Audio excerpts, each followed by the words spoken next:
Tidak ada, setiap kita entah kecil entah besar, sengaja terlupa, pasti mempunyai yang namanya khilaf dan salah. Allah Tuhan kita Tuhan yang ramah dan rahmah. Manusia, dosamu banyak tapi ampunanku lebih banyak. Salahmu besar, rahmatku jauh lebih besar. Kau sujud di hadapanku, aku bangga melihatnya. Kau menangis di hadapanku, aku senyum melihatmu. Kau berjalan menujuku, aku berlari menyambutmu. Karena itu amalan yang sangat dianjurkan di bulan Muharram ini memperbanyak istighfar. Itu kalau istighfarnya Nabi Adam. Ada istighfarnya Nabi Yunus. Ibu kenal Nabi Yunus? Di mana kenalannya? Sok tahu. Nabi Yunus itu ketika berdakwah kepada kaumnya yang bandel, memberikan peringatan, kalau kalian tidak mau beriman akan turun azab. Kapan Yunus? Akan. Kenapa mesti akan? Sekarang aja kalau mau, saya tungguin. Kurang ajar betul ini umat. Akhirnya Nabi Nuh menghindar dengan perhitungan, kalau azab tidak turun saya sudah jauh. Meragukan janji Tuhan. Lalu naik kapal, dinaiki oleh Yunus, kapal mogok. Dicari siapa biang keroknya ini. Diundi, ternyata Yunus. Sampai 3 kali diundi. Dibuanglah Yunus ke dasar laut. Ditelan oleh ikan Nun atas perintah Allah. Telan itu Yunus, jangan pakai dikunyah, rusak urusan. Telan saja, simpan di perutmu. Dibawa oleh ikan Nun ke dasar lautan. Itu yang oleh Quran dikatakan bertemulah 3 macam kegelapan. Zulumatun salas. Gelapnya tengah malam, gelapnya di dasar laut, gelapnya di dalam perut ikan. Itu namanya peteng. Mbahnya gelap. Di perut ikan itulah Nabi Nuh sadar akan kesalahannya, meragukan janji Allah, meragukan janji Allah. Ia sujud di dalam perut ikan itu, membaca la ilaha illa anta subhanaka inni kuntu. Itu istighfarnya Nabi Yunus. Dibacakan istighfar begitu, ikan sakit perut pak. Di dasar laut kemana mau cari apotik?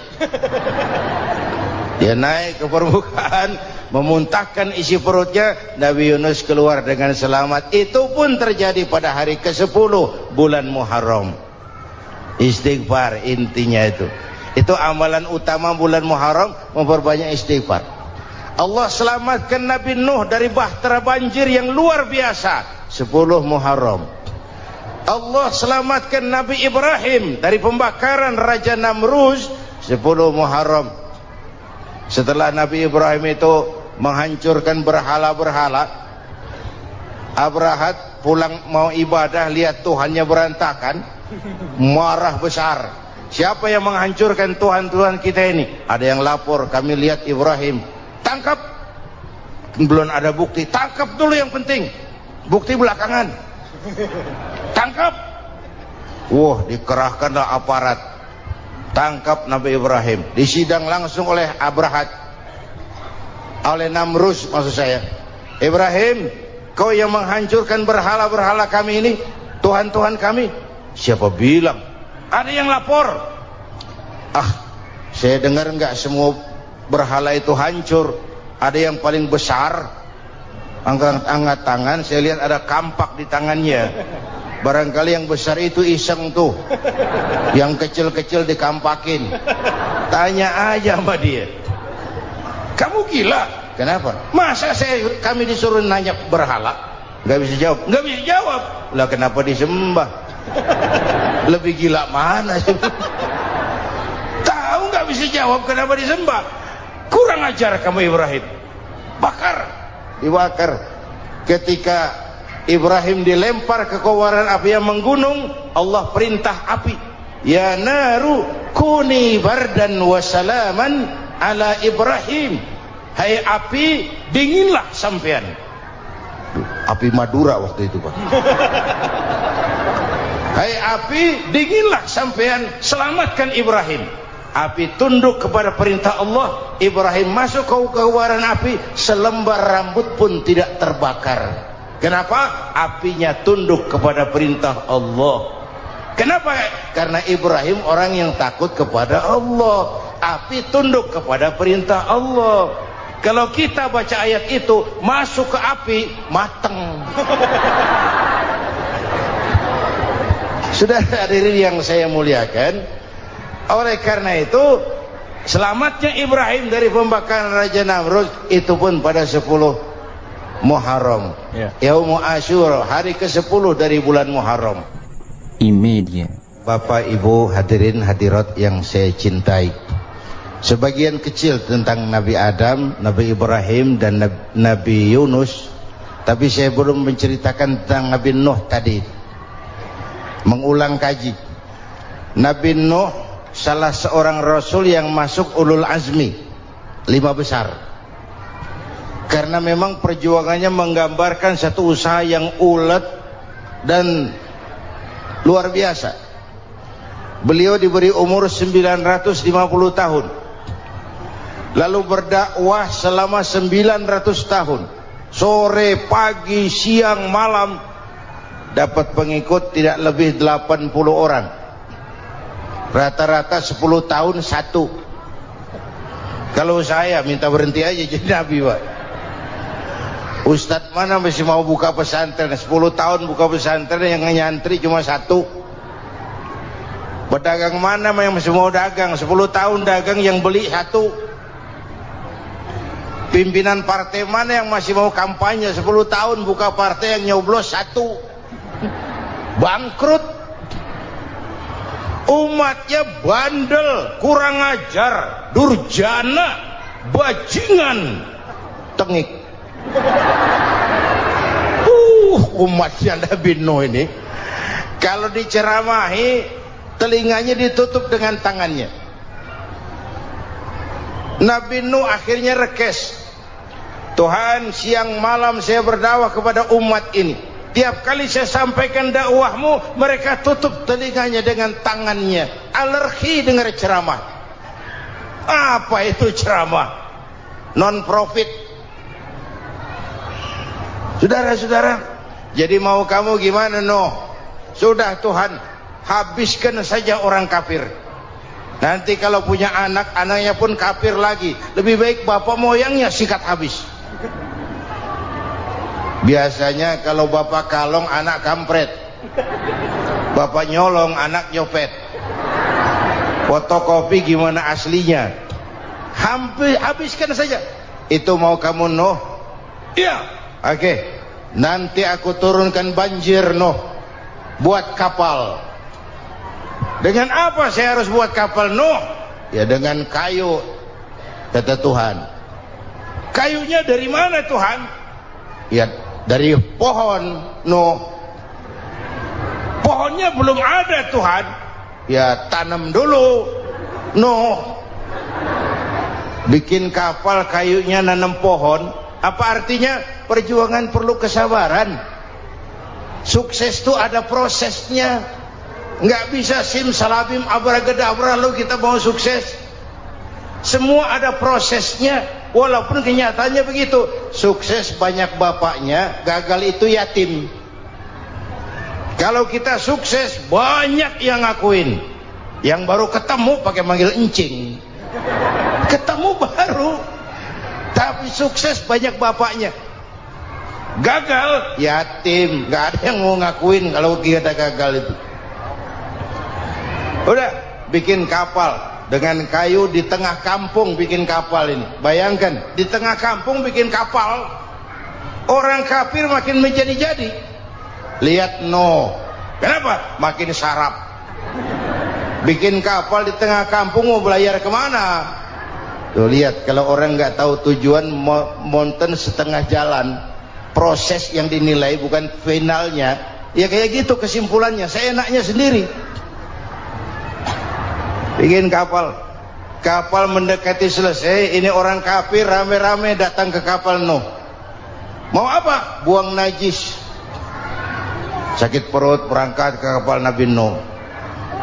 Nongkrong. dapat 2-3 tumpuk, pulang. Penuh lantai kapal dengan najis manusia.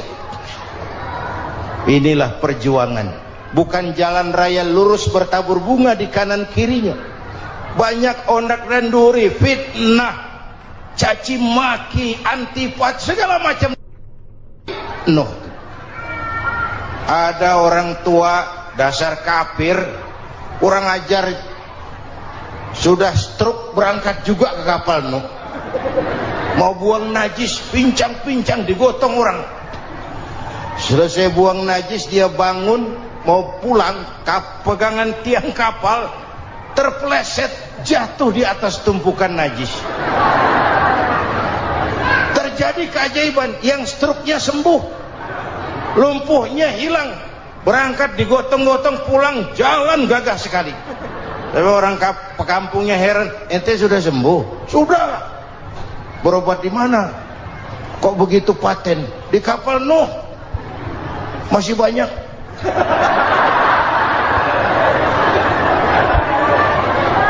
Yang berasa perlu obat bawa rantang, ambil, bersih lagi geladak kapal itu. Sudah selesai Nuh? Selesai. Oke, kau orang yang beriman bersamamu, binatang serba sepasang, naik Nabi Nuh, naik orang beriman, naik binatang serba sepasang. Ini cikal bakal penyelamatan manusia, Pak. Naiklah orang beriman, sudah naik semua, Nabi Nuh kontrol. Ini contoh buat kita, kontrol. Sudah naik semua teman-teman, sudah. Pemimpin yang baik bukan cuma terima laporan di belakang meja. Laporan itu yang mana juga bagus. Sama juga kampanye, kampanye yang mana juga merdu. Kalau aja yang dihitung. Pernah ada calon bupati kampanye janji, kalau saya berhasil kita akan banyak bangun jembatan di daerah kita. Tanya, Pak, nggak ada sungai di kampung kita, Pak. Dia bilang, sungainya kita bangun sekalian. Udah kadung janji, mana pula orang mau bangun sungai itu. Saudara-saudara, kontrol. Jangan cuma tunggu laporan di belakang meja, semua laporan bagus. Ya Bu? Bu?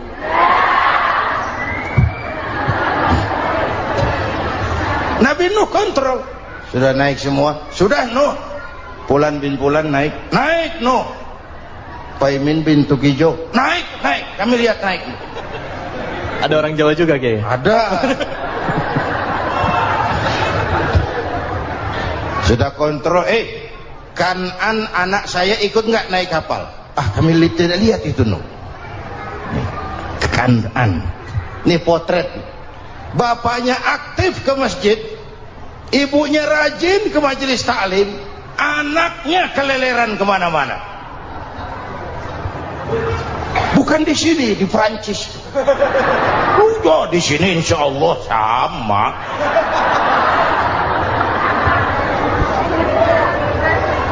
Nuh karena sayang anak, Nuh karena cinta anak, Nuh karena tanggung jawab anak, cari naik ke atas kapal. Lihat Kanaan, anak saya, nggak lihat Nuh. Turun ke ruang bawah, periksa lagi. Mang, ayah Kanaan di dia. Jamaah Tasik ini rupanya di dalam. Tuh ayah Mang. Ayah kemana ya budak ini? Turun ke bawah, tanya lagi. Ono Kanaan toh? Orang nano raketok. Rombongan Jawa Tengah naik ke atas buritan. Dari buritan kelihatan ternyata Kanaan tidak ikut naik kapal, kumpul di darat bersama orang kafir. Ini potret kita sekarang. Kumpul sama orang kafir, hanyut anak-anak kita, ditelan budayanya orang kafir, ditelan tradisinya orang kafir, ditelan pergaulannya orang kafir. Nuh karena sayang anak dari atas manggil. Dalam Quran dijelaskan itu. Karena Nabi Nuh di atas, Kanaan di bawah, teriak. Ya bunayyarkam ma'ana. Begitu dalam Quran ayatnya. Cuma Bang ini pakai gaya memanggil supaya kelihatan kegambar, kira-kira Nuh manggilnya begitu. Ini namanya gaya dakwah, Pak. Kalau ceritanya datar nggak menarik, maka Nuh memanggil Kan'an, ya bunayyarkam ma'ana. Kata yang dengar, heeh. Ini gaya orang manggil, ya bunayyarkam ma'ana. Kan'an, kesini nak, naik kapal sama papi. Kata Kan'an di bawah itu, enggak mau papi, John di sini saja. Kata Nuh, jangan nak, Allah sedang murka, akan turun banjir. Kalau datang banjir papi, sa'awi ila jabalin ya'simuni minal ma', saya akan naik ke gunung tinggi yang bisa menyelamatkan saya dari banjir. Kan'an naik ke gunung, gunung dihantam banjir, Kan'an mati sampai sekarang.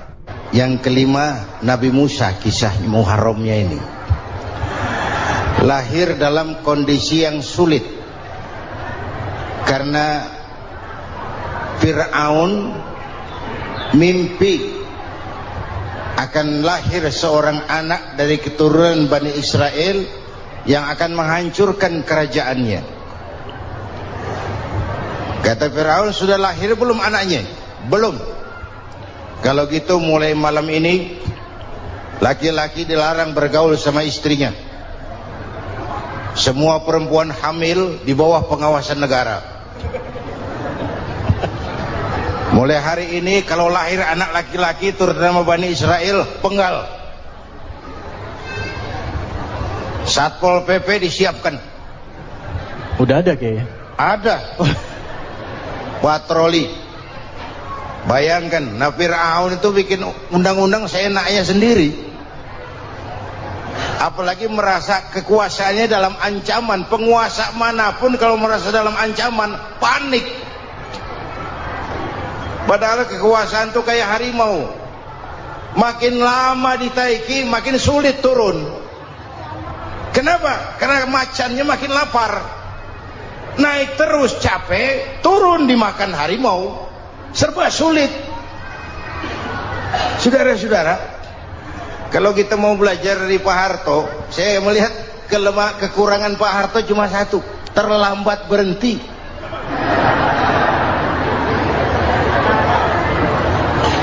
Terlambat berhenti.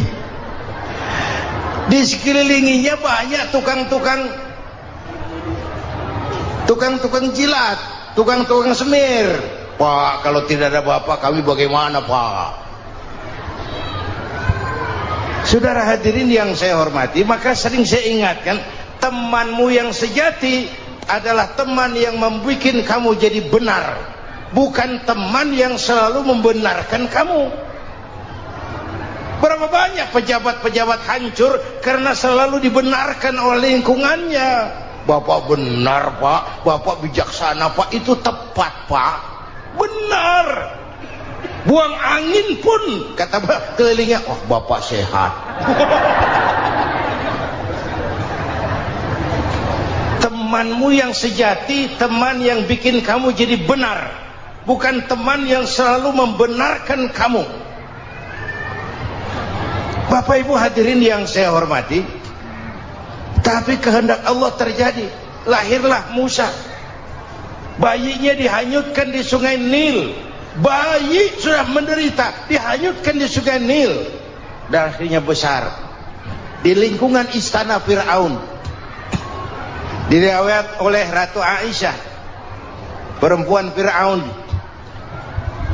Setelah mulai berjuang, terjadilah itu. Musa dan pengikutnya dikejar oleh Fir'aun. Sampai di tepi laut, Allah wahyukan Musa, lempar tongkatmu ke laut. Dalam kondisi darurat, mukjizat tiada jalan. Kondisi darurat. Kalau tidak, mukjizat itu maunya Allah, bukan maunya Nabi. Nabi nggak kuasa. Allah yang mau. Tapi hidup Nabi bukan mukjizat manusiawi. Tidak mentang-mentang ada mukjizat tongkat, tiap sulit main tongkat, nggak usah berjuang kalau begitu. Itu darurat menyelamatkan umat. Tongkat dilempar ke laut, laut terbelah. Itu secara visualnya bisa kita lihat dalam film The Ten Commandments. Udah nonton belum? Urusan nonton kalah sama Ustadz bagaimana sih? Ten Commandments, 10 firman Tuhan. Tekniknya bagus loh. Bagaimana laut terbelah. Musa lewat, Fir'aun mengejar. Musa sampai di ujung sana, Fir'aun masih di sama tengah perjalanan. Laut nutup kembali. Fir'aun tenggelam, cengap-cengap di lautan. Begitu nafas sampai di tenggorokan, Fir'aun sambil cengap-cengap itu, amantu bi Rabbi Musa wa Harun. Duh, kalau begini mah saya juga percaya sama Tuhannya Musa. Malaikat maut jengkel, goblok loh, terlambat sekarang, ditenggelamin terus, modar. Musa selamat, Fir'aun mati, jenazahnya, jasadnya terdampar di pinggir laut. Beberapa waktu kemudian ditemukan orang, dimumi, dibalsem, diawetkan. Itu sesuai janji Quran, wa kadzalika nunajjika bibadanika litakuna liman khalfaka ayah. Kami selamatkan badan kamu agar jadi pelajaran bagi orang-orang sesudah kamu nanti. Janji Quran tepat. Janji itu 14 abad yang lalu. Jasad Fir'aun ditemukan, dimumi, diawetkan, dibalsem di bawah nama Pharao Ramses II. Sekarang tersimpan di Museum Negara di Mesir. Kapan-kapan nanti ibu main ke Mesir, mampir. Naik ojek paling berapa itu? Orangnya tinggi, hidungnya mancung, pokoknya pantaslah jadi Fir'aun.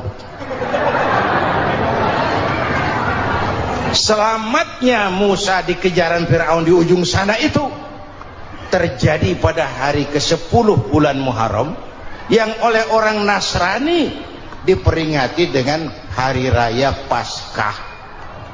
Mereka melaksanakan puasa, mensyukuri nikmat keselamatan dari kejaran Fir'aun.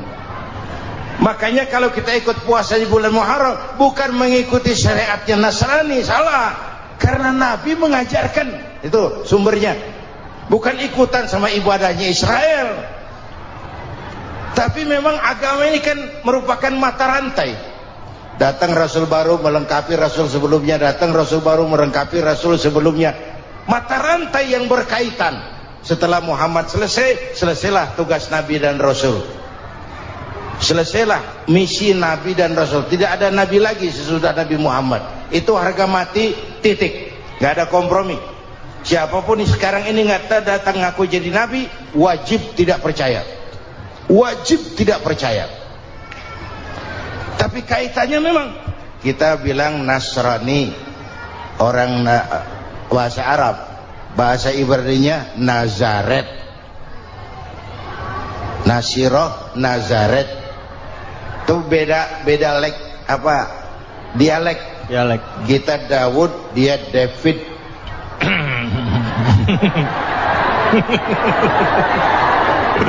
Ibrani. Kita Ali, dia Alek. Kita Sulaiman, dia Solomon. Kita Camat, dia Comot. Ini yang ngomong ini comot sembarang. Ini dia. Bapak dan Ibu jamaah yang saya cintai, pertanyaan pertama, hijrah qalbiyah. Ada hijrah badaniyah, hijrah fisik yang dilakukan Nabi dan sahabat dari Mekah ke Madinah. Itu hijrah badaniyah. Ada hijrah qalbiyah, hijrah hati. Dan ini yang kita perlukan sekarang. Karena refleksinya akan membias kepada alur kehidupan. Kalau hati kita mau berhijrah, fisik akan ngikuti. Hijrah dari tempat, dari malas ibadah menjadi rajin ibadah. Hijrah dari maksiat kepada yang ma'ruf, Dari berpecah belah menjadi bersatu. Hijrah seperti itu yang sangat kita perlukan. Subhanallah, sangat luar biasa apa yang sudah disampaikan oleh guru kita almarhum Kiai Haji Zainuddin MZ. Sahabat beriman yang dirahmati Allah, tetaplah di channel ini, jangan kemana-mana dulu karena tausiah ini belum selesai. Dan masih banyak lagi hal-hal menarik yang akan disampaikan oleh guru kita almarhum Kiai Haji Zainuddin MZ. Maka dari itu tetaplah di sini dan mari kita lanjutkan kembali. Selamat mendengarkan. Apalagi masyarakat ini paternalistik. Kita harus hijrah mental sekarang ini. Maka yang disampaikan tadi benar. Seorang ketua MK siap mengundurkan diri kalau terbukti anak buahnya terlibat suap. Itu walaupun siap, tapi sudah angin segar buat rakyat. Bahwa masih ada banyak insya Allah pejabat kita yang punya harga diri. Walaupun ada juga pejabat kita yang muka tembok, kulit badak, kuping kebo. Muka tembok, kulit badak, kuping kebo. Biasanya kalau kereta api tabrakan di negara-negara maju, menteri perhubungannya mundur. Di kita petugas palang pintu dipecat. Jauh sekali menteri sama petugas palang pintu. Yang benar-benar diadili yang krocok-krocok, kopral-kopral itu. Padahal hadisnya jelas, ar-rashi wal murtashi finnar. Yang nyuap dan yang nerima suap dua-duanya neraka. Kasus potret belakangan ini, yang nerima suap yang diuber, yang nyuap aman. Yang nyuap aman, yang korupsi pajak dikecil-kecilin, yang ngemplang pajak aman.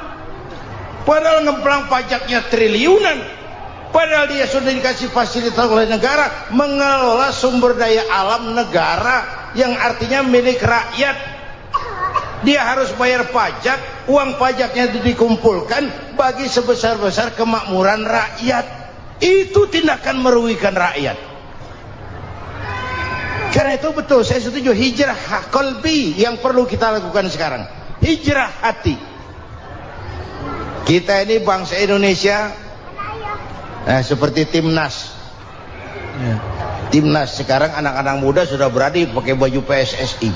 Iya. Kenapa? Menang. Coba kalau kalah terus, nanti menang. Tapi bangsa Indonesia itu memang seperti timnas, namanya kesebelasan. 11 orang. Walaupun ada pemain bintang, ya ada presiden, gubernur, menteri, itu bintang-bintang. Tapi bintang baru ada artinya kalau dibantu 10 pemain yang lain. Cristiano Ronaldo. Siapa itu? Penyerang tengah Real Madrid. Bintang. Lionel Messi. Siapa lagi itu? Barcelona. Bercelana.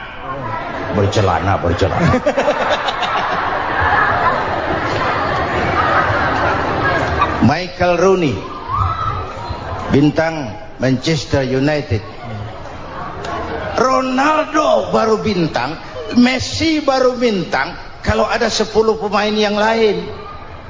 Bagaimanapun hebatnya Cristiano Ronaldo, kalau sendirian lawan satu kesebelasan, babak belur. Itulah kita, bangsa Indonesia. Kita satu kesebelasan, harus saling memperkuat. Ada bangsa kita ini yang jadi jaksa, ada yang jadi hakim, ada yang jadi polisi. Itu posisi penyerang tengah, kiri luar, kanan dalam, back, striker, kiper, posisi. Tapi sadar kita satu kesebelasan, Bung. Jangan bikin gol ke gawang sendiri. Kalau punya bola bagus, operan dong sama temannya. Yang bisa menciptakan gol, operan. Ada yang jadi pengusaha besar, bagus boleh. punya untung besar, operan, kasih masjid, kasih pesantren, operan. Ini kesebelasan kita kalau punya bola pelitnya setengah mati, Pak. Nggak mau ngoper, bawa sendiri, mending bikin gol. Enggak, kita ini satu kesebelasan, satu sama lain harus saling memperkuat. Bahwa ada penyerang tengah itu si posisi. Tapi kalau memang peluang memungkinkan, ayo dong operan. Saya iri sama kesebelasan Nasrani di Indonesia. Mereka kalau punya bola operannya cakep. Gereja cepat selesai, rumah sakit Kristen cepat selesai. Kenapa? Operannya bagus. Kita ini kalau punya bola bawa sendiri, nggak mau ngoper, maka masjid nggak selesai-selesai, madrasah banyak yang bocor, rumah sakit Islam kalah bersaing. Kenapa? Operannya berat. Ayo menyadari kita ini timnas, satu kesebelasan. Jangan menjegal kawan seiring, kawan sendiri dijegal. Sudah musuh terlalu kuat, gawang sendiri dijebol. Akhirnya terbalik kita ini. Ujian terberat telah diberikan Allah kepada para anbiya, kemudian para aulia, kemudian para ulama. Summal amsal fal amsal, ke bawah dan ke bawah, diuji setiap orang menurut kekuatannya berpegang kepada agama. Kalau karena anak Melayu bilang, kalau takut dengan ombak, jangan berumah di tepi pantai. Kalau takut diterjang ombak, jangan berumah di tepi pantai. Kata ibu tadi, mau jadi pohon tinggi harus berani ketiup angin. Makin tinggi pohonnya, makin keras anginnya. Takut angin, jangan jadi pohon tinggi, jadilah rumput. Enggak ditiup angin, tapi diinjak kebo. Apa yang enggak ada resikonya? Apa yang enggak ada resikonya? Semua nabi ada yang dihantam kekuasaan yang arogansi. Ibrahim berhadapan dengan Namrud. Musa berhadapan dengan Fir'aun. Ada yang diuji dengan berhadapan umat yang sangat kurang ajar. Ada yang diuji dengan gosip yang dahsyat. Nabi Yusuf digosipi sama Zulaikha itu. Nabi Yusuf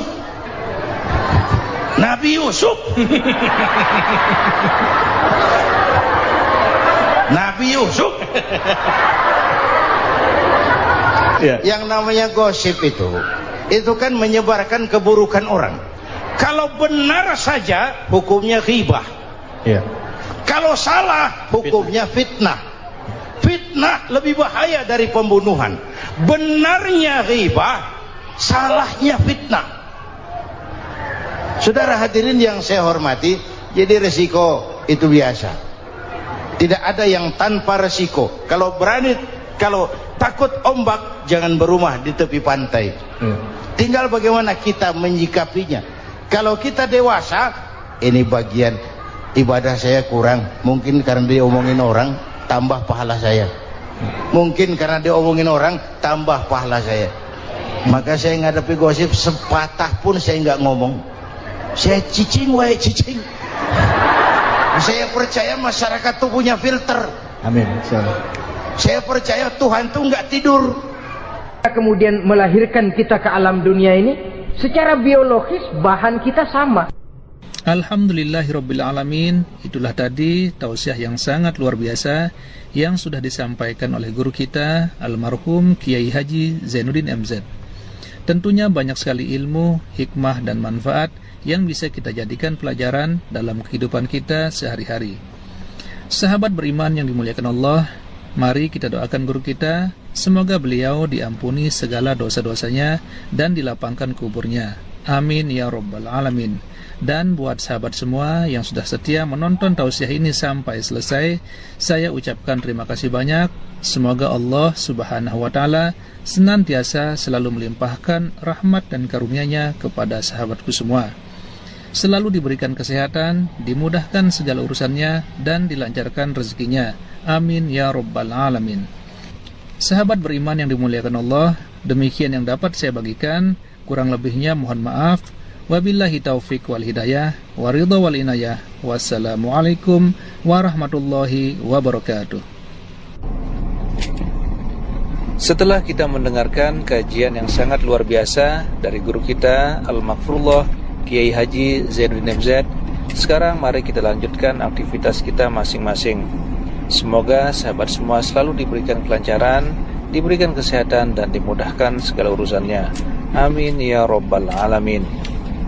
Demikian yang dapat saya bagikan, kurang lebihnya mohon maaf. Sampai bertemu lagi di kajian-kajian berikutnya. Salam sukses selalu. Assalamualaikum warahmatullahi wabarakatuh.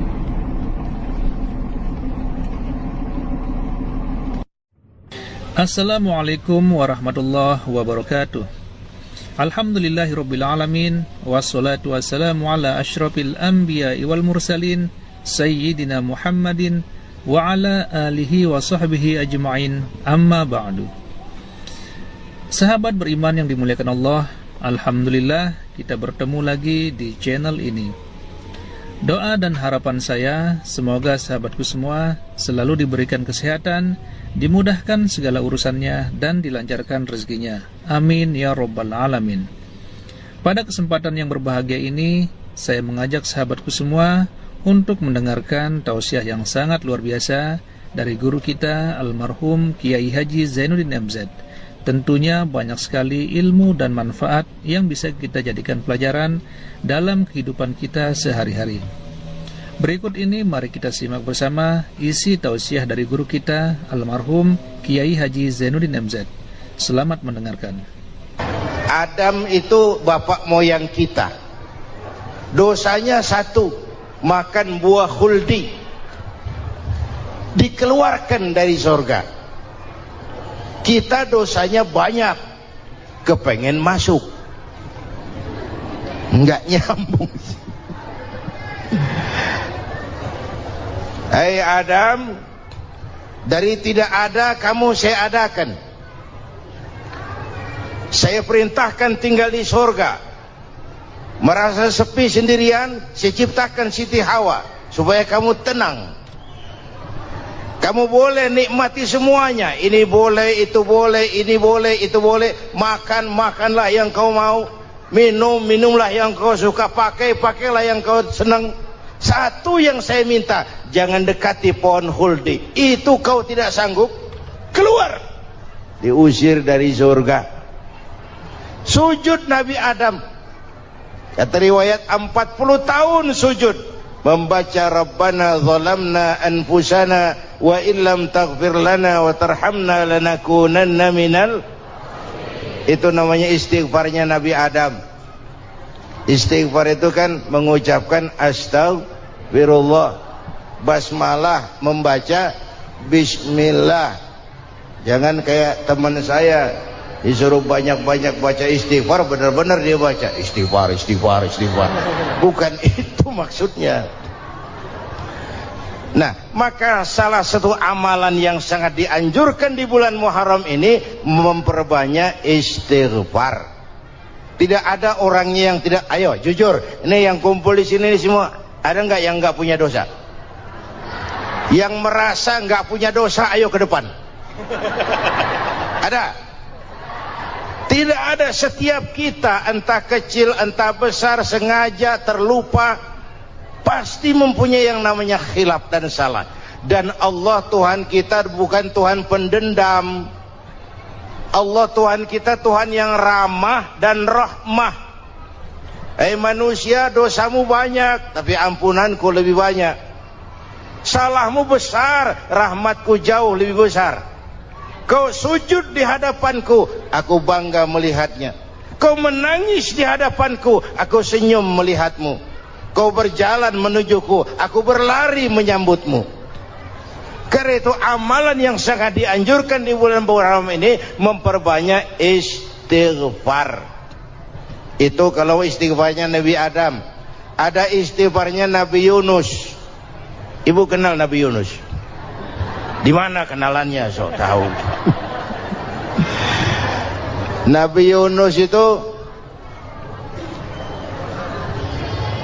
ketika berdakwah kepada kaumnya yang bandel, memberikan peringatan, kalau kalian tidak mau beriman akan turun azab.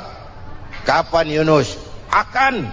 Kenapa mesti akan? Sekarang aja kalau mau, saya tungguin. Kurang ajar betul ini umat. Akhirnya Nabi Nuh menghindar dengan perhitungan, kalau azab tidak turun saya sudah jauh, meragukan janji Tuhan. Lalu naik kapal, dinaiki oleh Yunus, kapal mogok. Dicari siapa biang keroknya ini, diundi ternyata Yunus. Sampai 3 kali diundi. Dibuanglah Yunus ke dasar laut, ditelan oleh ikan nun atas perintah Allah. Telan itu Yunus, jangan pakai dikunyah, rusak urusan. Telan saja, simpan di perutmu. Dibawa oleh ikan nun ke dasar lautan. Itu yang oleh Quran dikatakan bertemulah 3 macam kegelapan. Zulumatun salas, gelapnya tengah malam, gelapnya di dasar laut, gelapnya di dalam perut ikan. Itu namanya peteng, mbahnya gelap.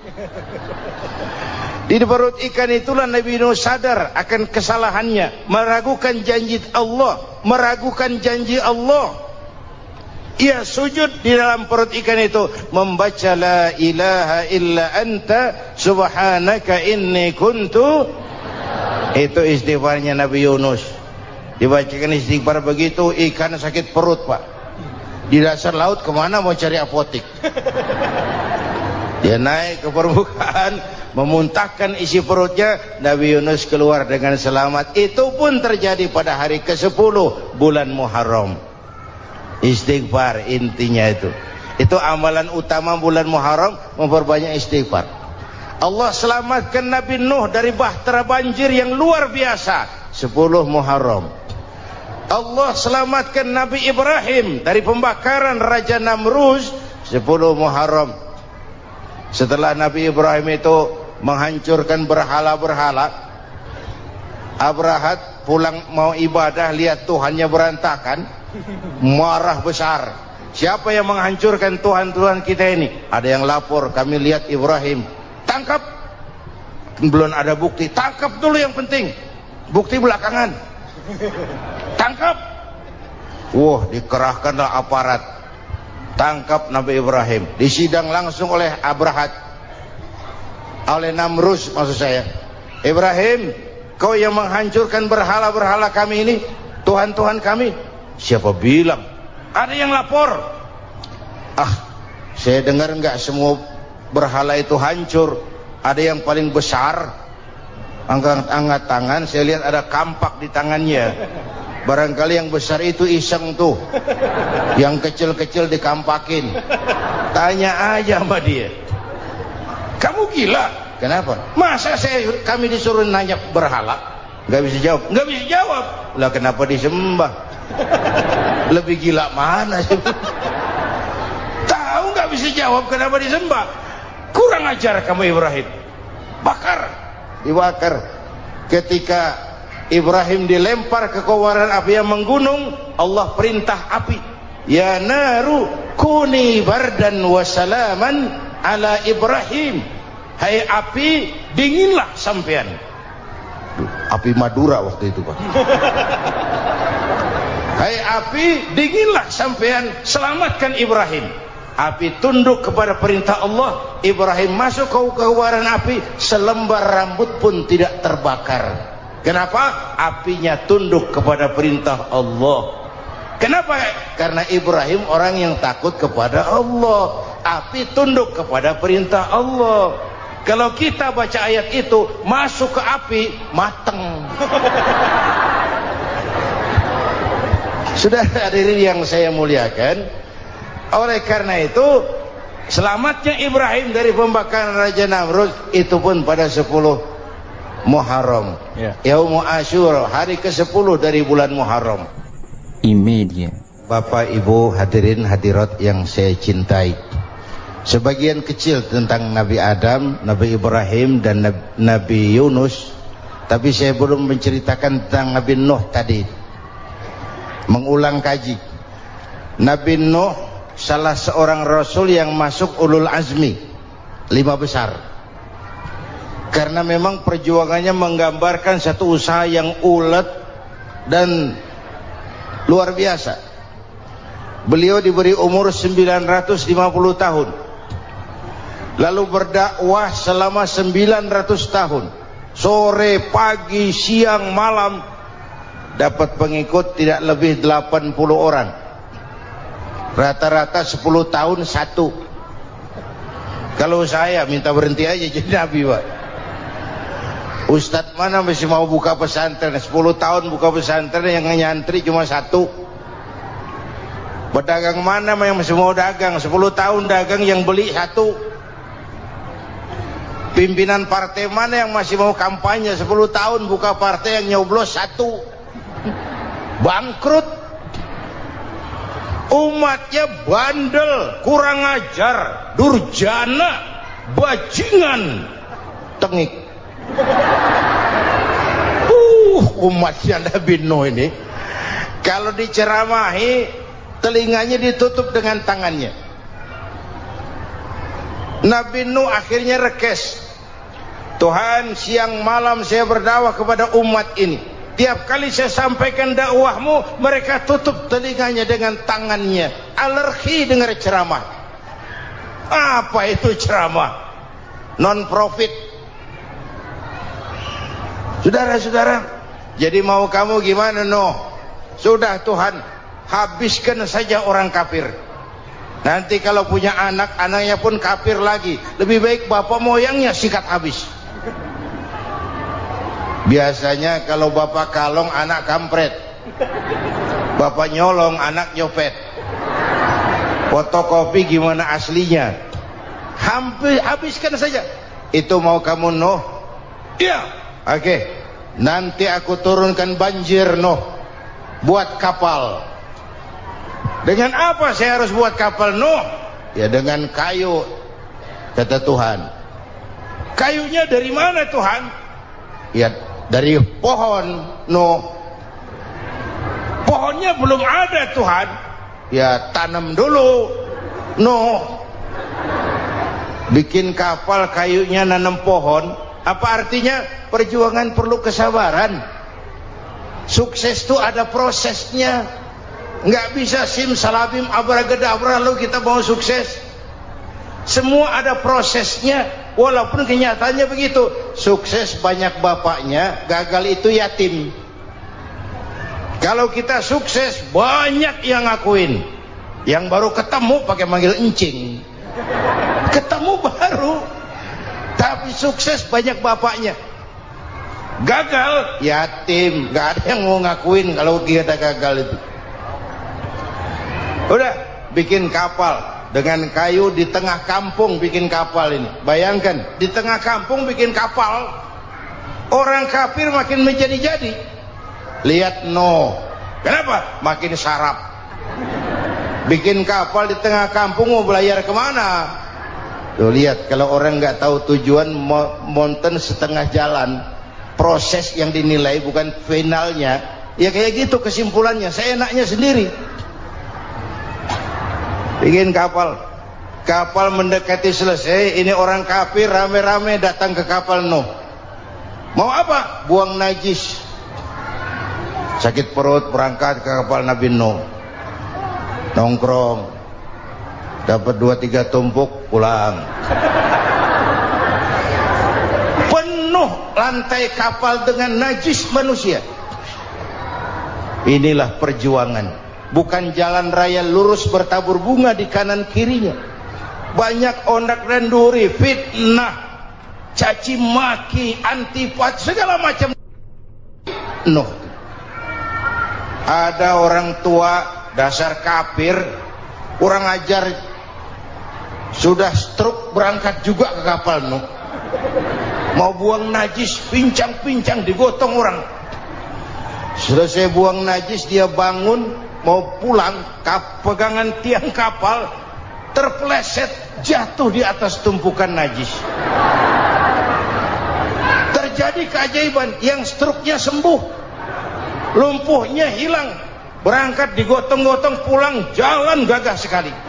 Tapi orang kampungnya heran, ente sudah sembuh? Sudah. Berobat di mana?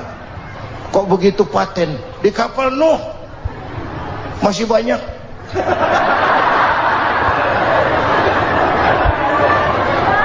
Yang berasa perlu obat bawa rantang, ambil bersih lagi geladak kapal itu. Sudah selesai Nuh? Selesai. Oke, kau orang yang beriman bersamamu, binatang serba sepasang, naik Nabi Nuh, naik orang beriman, naik binatang serba sepasang. Ini cikal bakal penyelamatan manusia, Pak. Naiklah orang beriman, sudah naik semua, Nabi Nuh kontrol. Ini contoh buat kita, kontrol. Sudah naik semua teman-teman, sudah.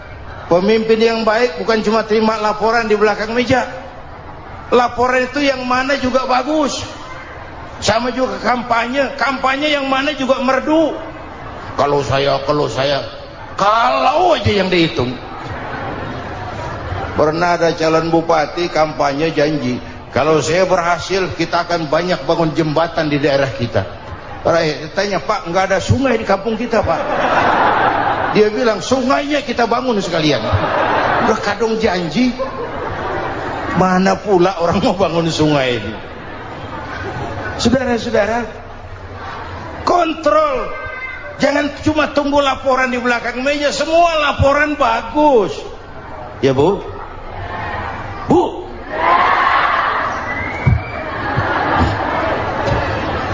Nabi Nuh kontrol. Sudah naik semua? Sudah Nuh. Pulan bin Pulan naik Nuh. Paimin bin Tukijo naik. Kami lihat naik. Ada orang Jawa juga Kiai? Ada. Sudah kontrol. Kanan anak saya ikut nggak naik kapal? Kami tidak lihat itu Nuh. Kanan. Ini potret. Bapaknya aktif ke masjid, ibunya rajin ke majelis taklim, anaknya keleleran kemana-mana.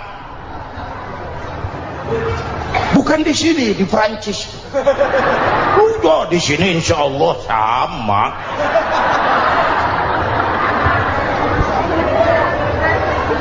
Nuh karena sayang anak, Nuh karena cinta anak, Nuh karena tanggung jawab anak, cari naik ke atas kapal. Lihat Kan'an anak saya? Nggak lihat Nuh. Turun ke ruang bawah, periksa lagi. Mang, ayah Kan'an di dia. Jamaah Tasik ini rupanya di dalam. Tuh ayah Mang. Ayah ikan mana ya budak ini? Turun ke bawah, tanya lagi. Ono Kan'an toh? Ora nano raketok. Rombongan Jawa Tengah naik ke atas buritan. Dari buritan kelihatan ternyata Kan'an tidak ikut naik kapal, kumpul di darat bersama orang kafir. Ini potret kita sekarang. Kumpul sama orang kafir, hanyut anak-anak kita, ditelan budayanya orang kafir, ditelan tradisinya orang kafir, ditelan pergaulannya orang kafir. Nuh karena sayang anak dari atas manggil. Dalam Quran dijelaskan itu. Karena Nabi Nuh di atas, Kan'an di bawah, teriak, ya bunayyar kam ma'ana. Begitu dalam Quran ayatnya. Cuma ini pakai gaya memanggil supaya kelihatan kegambar, kira-kira Nuh manggilnya begitu. Ini namanya gaya dakwah, Pak. Kalau ceritanya datar nggak menarik.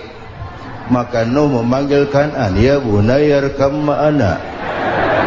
Kata yang dengar, ini gaya orang manggil, ya bunayyar kam ma'ana. Kan'an kesini nak, naik kapal sama papi. Kata Kan'an di bawah itu, enggak mau papi, John di sini saja. Kata Nuh, jangan nak, Allah sedang murka, akan turun banjir. Kalau datang banjir papi, sa'awi ila jabalin ya'simuni minal ma', saya akan naik ke gunung tinggi yang bisa menyelamatkan saya dari banjir. Kan'an naik ke gunung, gunung dihantam banjir, Kan'an mati sampai sekarang.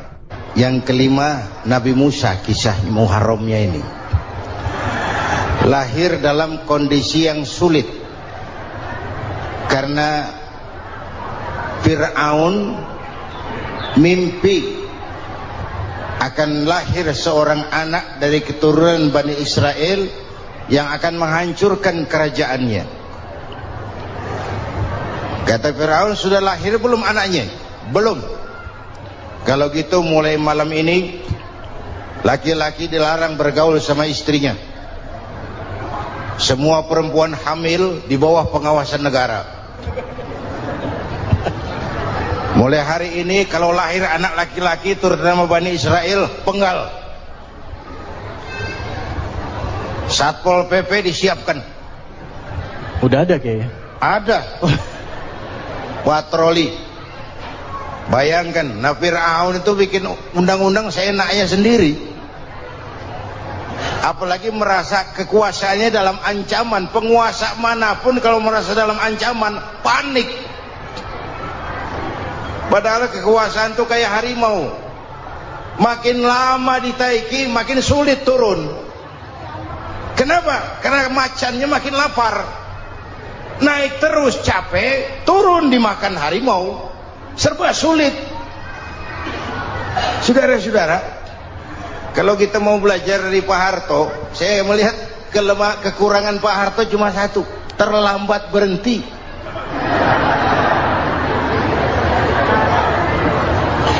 Terlambat berhenti. Di sekelilinginya banyak tukang-tukang jilat, tukang-tukang semir. Pak, kalau tidak ada bapak kami bagaimana, Pak? Saudara hadirin yang saya hormati, maka sering saya ingatkan, temanmu yang sejati adalah teman yang membuat kamu jadi benar, bukan teman yang selalu membenarkan kamu. Berapa banyak pejabat-pejabat hancur karena selalu dibenarkan oleh lingkungannya. Bapak benar, Pak. Bapak bijaksana, Pak. Itu tepat, Pak. Benar. Buang angin pun kata kelilingnya, oh bapak sehat. Temanmu yang sejati, teman yang bikin kamu jadi benar, bukan teman yang selalu membenarkan kamu. Bapak ibu hadirin yang saya hormati, tapi kehendak Allah terjadi. Lahirlah Musa. Bayinya dihanyutkan di sungai Nil. Bayi sudah menderita, dihanyutkan di sungai Nil.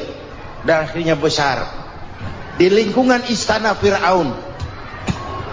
Diriwayat oleh Ratu Aisyah, perempuan Fir'aun, setelah mulai berjuang, terjadilah itu. Musa dan pengikutnya dikejar oleh Fir'aun. Sampai di tepi laut, Allah wahyukan, Musa lempar tongkatmu ke laut. Dalam kondisi darurat, mukjizat tiada jalan. Kondisi darurat.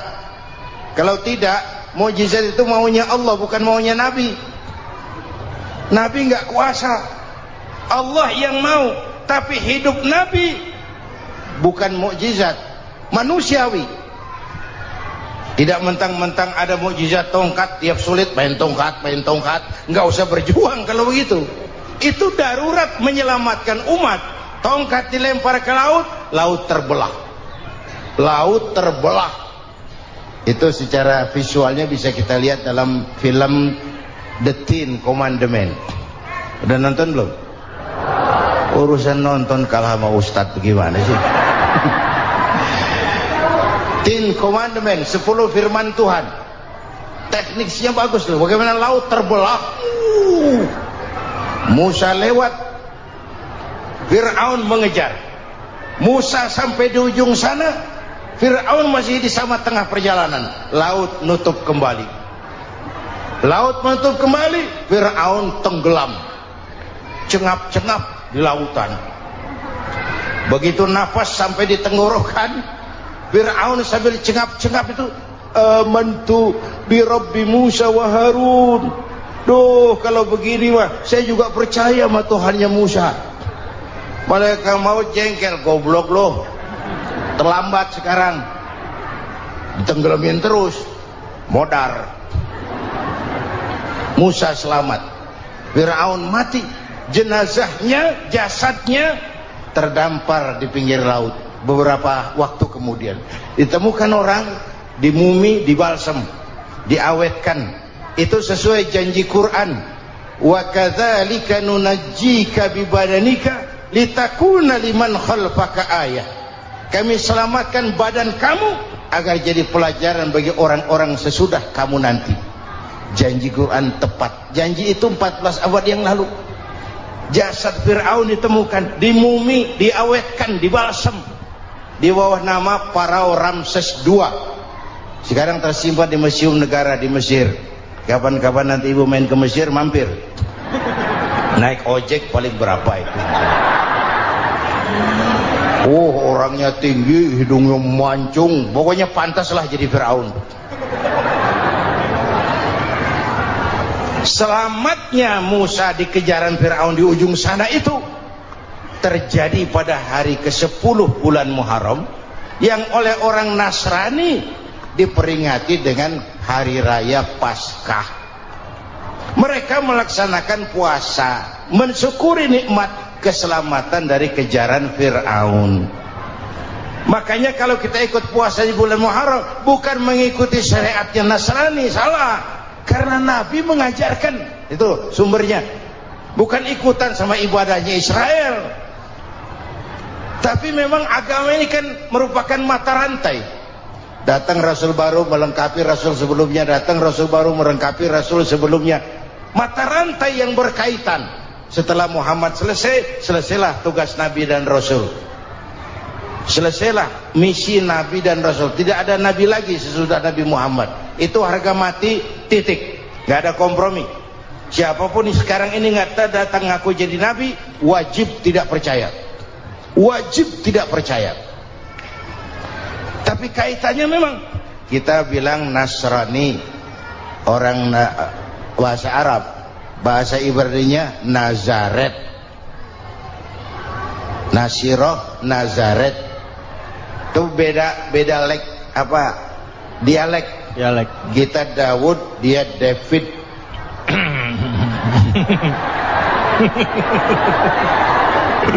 Ibrani. Kita Ali, dia Alek. Kita Sulaiman, dia Solomon. Kita Camat, dia Comot. Ini yang ngomong ini comot sembarang. Bapak dan Ibu jamaah yang saya cintai, pertanyaan pertama, hijrah qalbiyah. Ada hijrah badaniyah, hijrah fisik yang dilakukan Nabi dan sahabat dari Mekah ke Madinah. Itu hijrah badaniyah. Ada hijrah qalbiyah, hijrah hati. Dan ini yang kita perlukan sekarang. Karena refleksinya akan membias kepada alur kehidupan. Kalau hati kita mau berhijrah, fisik akan ngikuti. Hijrah dari tempat, dari malas ibadah menjadi rajin ibadah. Hijrah dari maksiat kepada yang ma'ruf, dari berpecah belah menjadi bersatu. Hijrah seperti itu yang sangat kita perlukan. Subhanallah, sangat luar biasa apa yang sudah disampaikan oleh guru kita almarhum Kiai Haji Zainuddin MZ. Sahabat beriman yang dirahmati Allah, tetaplah di channel ini, jangan kemana-mana dulu karena tausiah ini belum selesai. Dan masih banyak lagi hal-hal menarik yang akan disampaikan oleh guru kita almarhum Kiai Haji Zainuddin MZ. Maka dari itu tetaplah di sini dan mari kita lanjutkan kembali. Selamat mendengarkan. Apalagi masyarakat ini paternalistik. Kita harus hijrah mental sekarang ini. Maka yang disampaikan tadi benar. Seorang ketua MK siap mengundurkan diri kalau terbukti anak buahnya terlibat suap. Itu walaupun siap, tapi sudah angin segar buat rakyat. Bahwa masih ada banyak insya Allah pejabat kita yang punya harga diri. Walaupun ada juga pejabat kita yang muka tembok, kulit badak, kuping kebo. Muka tembok, kulit badak, kuping kebo. Biasanya kalau kereta api tabrakan di negara-negara maju, Menteri Perhubungannya mundur. Di kita petugas palang pintu dipecat. Jauh sekali menteri sama petugas palang pintu. Yang benar-benar diadili yang krocok-krocok, kopral-kopral gitu. Padahal hadisnya jelas, ar-rashi wal murtashi finnar, yang nyuap dan yang nerima suap dua-duanya neraka. Kasus potret belakangan ini, yang nerima suap, yang diuber, yang nyuap aman, yang nyuap aman, yang korupsi pajak dikecil-kecilin, yang ngemplang pajak aman, padahal ngemplang pajaknya triliunan, padahal dia sudah dikasih fasilitas oleh negara mengelola sumber daya alam negara yang artinya milik rakyat. Dia harus bayar pajak, uang pajaknya dikumpulkan bagi sebesar-besar kemakmuran rakyat. Itu tindakan merugikan rakyat. Karena itu betul, saya setuju, hijrah qalbi yang perlu kita lakukan sekarang. Hijrah hati. Kita ini bangsa Indonesia, seperti timnas. Timnas sekarang anak-anak muda sudah berani pakai baju PSSI. Iya. Kenapa? Menang. Coba kalau kalah terus, nanti menang.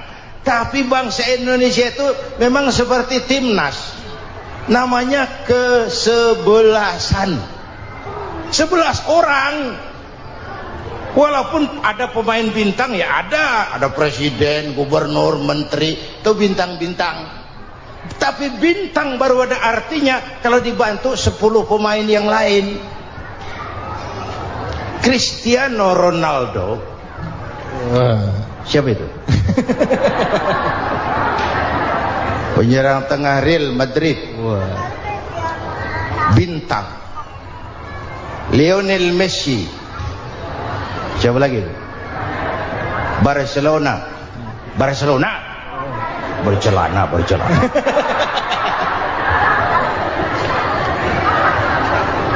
Michael Rooney, bintang Manchester United. Ronaldo baru bintang, Messi baru bintang kalau ada 10 pemain yang lain. Bagaimanapun hebatnya Cristiano Ronaldo, kalau sendirian lawan satu kesebelasan, babak belur. Itulah kita, bangsa Indonesia. Kita satu kesebelasan, harus saling memperkuat. Ada bangsa kita ini yang jadi jaksa, ada yang jadi hakim, ada yang jadi polisi. Itu posisi penyerang tengah, kiri luar, kanan dalam, back, striker, kiper, posisi. Tapi sadar kita satu kesebelasan, Bung.